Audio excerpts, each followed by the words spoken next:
자, 축구 토토 30회차 프리미어리그 선공유 드리도록 하겠습니다. 자, 첫 경기 노리치 대 첼시. 노리치는 지난 뉴캐슬과의 경기에서 3대1로 압승을 거두면서 2부 리그에 자존심을 세웠습니다. 4-2-3-1 포메이션으로 최전방 테무 푸키의 의존도가 굉장히 높아요. 뉴캐슬전에서 해트트릭을 기록을 했죠. 의존도가 높은 만큼 해결을 해주고 있다는 게 큰 장점인데, 푸키의 단점은 스피드가 좀 느려 보이고 모든 공격 상황에서 자신이 공을 받으면 자기가 해결을 해야 돼.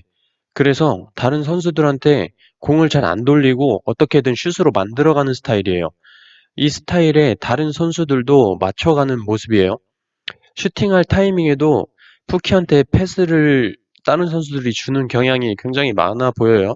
그리고 팀 크룰 골키퍼가 선방할 때 모습이 깔끔하게 막아내는 느낌이 아니라 굉장히 좀 불안하게 막는다는 느낌이 강하게 들었어요.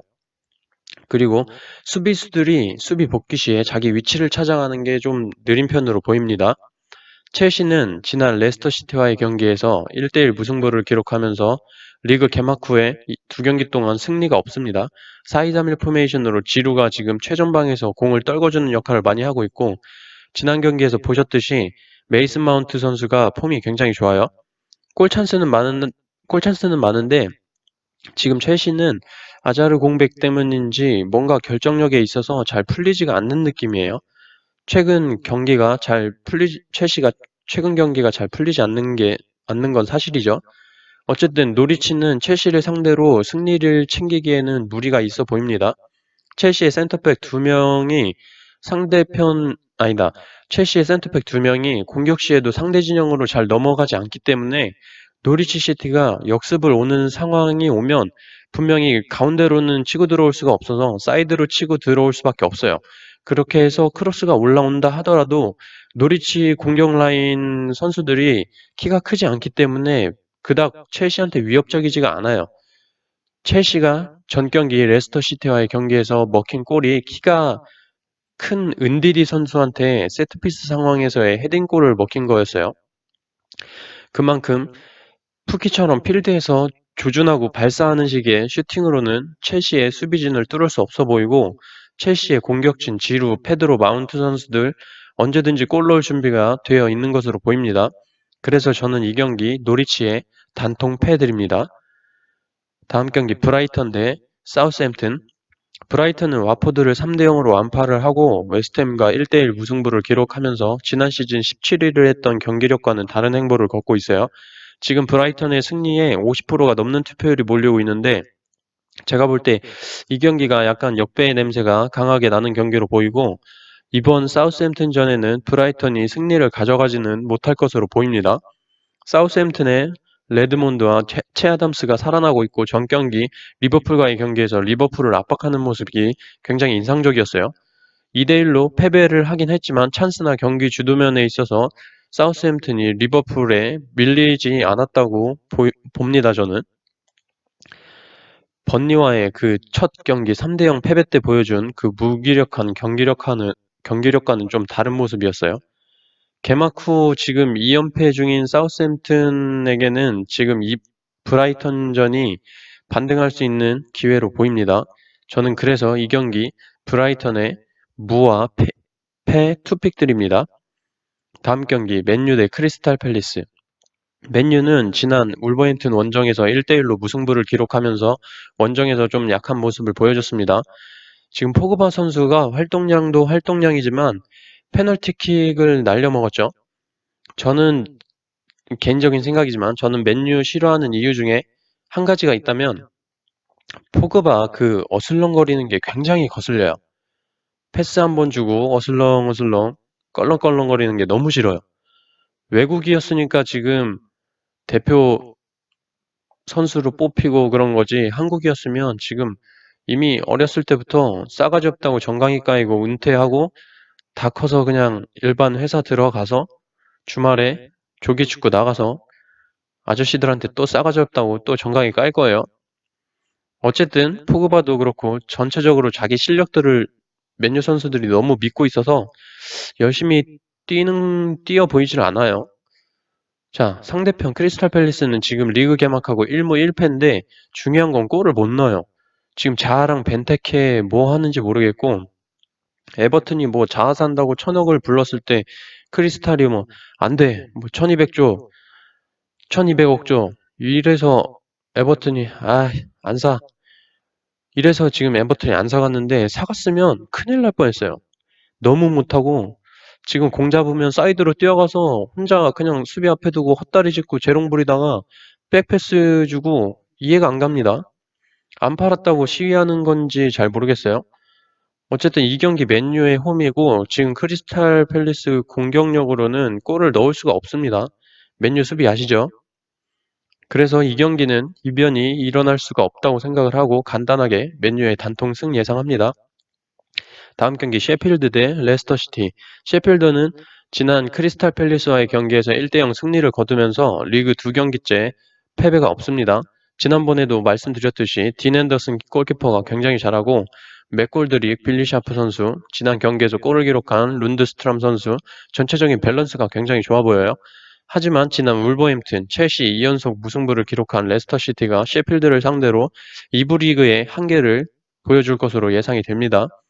바디와 페레즈가 두 경기를 진행을 하면서 폼이 올라오고 있는 것으로 보이고 셰필드의 크로스에 의한 공격 진행, 단순한 패턴으로 레스터 시티를 상대하기에는 버거워 보이고 2부 리그 승격팀이 1부 리그 팀을 상대로 홈에서 2연승을 올린다는 것은 약간 상상이 안 갑니다. 그래서 이 경기 2무를 기록 중인 레스터 시티가 승격팀 셰필드를 상대로 승리를 올릴 것이라고 보고 셰필드의 단통 패드립니다. 다음 경기 와포드 대 웨스트햄. 와포드는 개막 후 1득점도 못하면서 2연패를 기록 중이며 골 가문뿐만이 아니라 전체적인 경기력 자체가 굉장히 좋지 않아요. 반면에 웨스트햄은 시작은 맨시티한테 5대0으로 완패를 하면서 좋지 않은 시즌을 시작했지만 상승세인 브라이튼을 원정에서 만나 한 골을 기록하면서 살아나기 시작했다는 게 좋은 점으로 보입니다. 이 경기 저는 치차리토, 세바스티안 알레의 공격 라인을 가지고 있는 웨스트햄의 승리에 좀 더 기울 수밖에 없다고 보여요. 지난 경기에서 치차리토가 골을 기록한 것도 상승세에 영향을 미치고 있고 최근 맞대결에서 5월이었죠. 4대1로 웨스트햄이 와포드 원정에서 완벽한 승리를 따낸 것을 저는 좀 크게 보고 있습니다. 그래서 저는 이 경기 와포드의 단통 패드립니다. 다음 경기 울버햄튼 대 번리. 울버햄튼은 지난 맨유와의 경기에서 네베스의 골로 1대1 무승부를 기록하면서 선전을 했죠. 라울 히메네스와 디오고 조타 역시 살아나는 모습을 저는 봤어요. 울버햄튼은 확실히 홈에서 폼이 살아나는 모습을 보이고 있습니다. 어웨이 번리는 리그 개막 첫 경기에서 사우스햄튼을 3대0으로 이기면서 좀 예측에 어긋나는 그런 경기력으로 놀라게 했는데 결론적으로 골 넣은 상황들을 보면 사우스햄튼 수비 실책이 대부분이었어요. 전 경기 아스날과의 경기에서 2대1로 패하면서 선전을 하긴 했지만 어쨌든 어웨이의 번리는 지난 시즌에 번리로 돌아가는 모습이었어요. 이 경기 울버햄튼의 홈 경기이기도 하고 공격진의 네임밸류 차이가 확실히 느껴지는 만큼 울버햄튼의 승에 기울지만 번리의 이번 시즌 기세도 만만치 않기 때문에 울버햄튼의 승 그리고 무 투픽 드리겠습니다. 리버풀 대 아스날. 리버풀과 아스날 지금 이번 시즌 1위와 2위의 싸움입니다. 마누라, 마네, 피르미누, 살라와 오페라, 오바메양, 페페, 라카제트 라인의 싸움으로 볼 수 있죠. 리버풀은 공격진에 있어 살라의 스피드와 확실한 골 결정력이 주 무기로 보이고 아스날은 오페라 라인이 생각보다 주 무기 같은 생각이 들지가 않아요. 뉴캐슬을 상대로 1대0, 번리를 상대로 2대1로 승리를 챙기기는 하지만 팀 네임밸류에 어울리지 않는 공격력을 보여주고 있다고 봐요, 저는. 지난 번리와의 경기를 보는데 프리미어리그인데 진짜 너무 재미가 없었어요. 제가 경기가 끝나고 박수를 쳤어요. 왜냐면 개재미없는데 그걸 제가 끝까지 다 봤다는 거에 제 자신한테 박수를 쳐줬습니다. 그 정도로 재미없게 축구해요. 반면에 홈팀 리버풀은 빠른 템포의 공격 전개, 공격진의 확실한 마무리 능력, 더군다나 경기장도 홈이에요. 그래서 이 경기 왠지 리버풀이 압살을 할 거라고 처음에 예상을 했는데 지금 매 회차마다 뭔가 역배가 나오고 있습니다. 그래서 이것도 왠지 무승부를 끼워야 될 것 같은 느낌이 들어요. 순진히 이건 제 느낌입니다. 그래서 저는 이 경기 리버풀의 승 그리고 무 투픽 드립니다. 다음 경기 본머스 대 맨시티.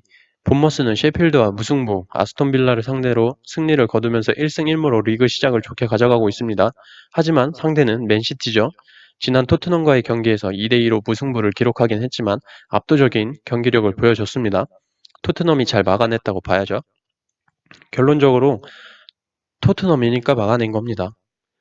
본머스는 절대 맨시티의 공세를 막아낼 수가 없다고 보고 저는 이 경기 더 이상 분석이 필요 없다고 생각하고 본머스에 단통 패드립니다. 다음 경기 토트넘 대 뉴캐슬. 토트넘은 지난 맨시티와의 어웨이 경기에서 2대2 무승부를 기록하면서 선전을 했죠. 그리고 이번 뉴캐슬을 홈으로 불러들이면서 손흥민의 선발이 예상이 됩니다. 징계에서 풀리게 되면서 선발로 나올 것으로 보이고 라멜라는 다시 벤치로 가게 될 것으로 보입니다. 그래서 토트넘의 공격진에 더 스피드 있는 공격이 활성화가 될 것으로 보이고 뉴캐슬의 수비 라인을 깨부시기에는 충분해 보입니다. 손흥민 복귀 얘기를 하니까 뉴캐슬의 기성용 선수가 생각이 나는데 전 경기 보니까 예전에 투지했던 기성용 선수의 모습이 보이지가 않아요. 공이 정지 상태에서 하는 킥의 정확도는 예전과 동급으로 보이는데 움직임에 있어서 굉장히 둔해진 모습이고 약간 제가 볼 때는 은퇴 준비를 슬슬 해야 될 것으로 보입니다. 어쨌든 저는 이 경기 역시 토트넘의 가뿐한 승리가 예상됩니다. 자, 이렇게 프리미어리그 선공유 드렸습니다.